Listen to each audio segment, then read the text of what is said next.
Dozens of people were murdered and more than 100 wounded in a double suicide bombing in Baghdad, the first of its kind in nearly 2 years.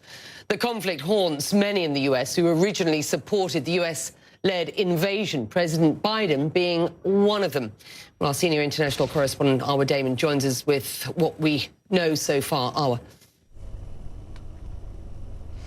Hi, Becky. Now, this is horrific for Iraqis on so many levels that extend beyond the death toll and those who were injured itself. It's how this attack was carried out. You had the first bomber who walked into this crowded marketplace and said that he was ill, that he needed help. People gathered around. Explosives went off.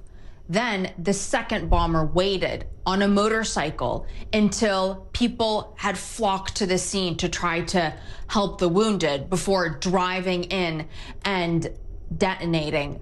This is so traumatic for the Iraqi population because this MO, this modus operandi, is exactly what they suffered in Iraq for years, where there were suicide bombings and explosions on a near daily basis, where oftentimes you would have these double bombings or triple bombings. Now, there has been no claim of responsibility at this stage for this particular attack, but we are hearing from senior members within the Iraqi government who are demanding answers to questions like how was this able to take place. They want to look at the CCTV footage. They also, some of them at least, are raising an issue of why was security so lax? Was Iraq somehow lulled into a sense of security that the nation wasn't realistically at just yet? And speaking to that effect, Becky, it has been, as you mentioned there, almost 2 years since we have had to do this kind of report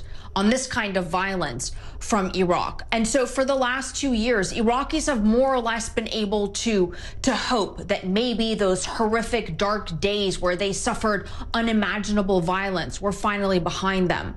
But hope is a very difficult beast and very misleading at times. And many now will be wondering as to whether or not they were themselves lulled into this false sense of security now that it has been shattered in such a brutal way.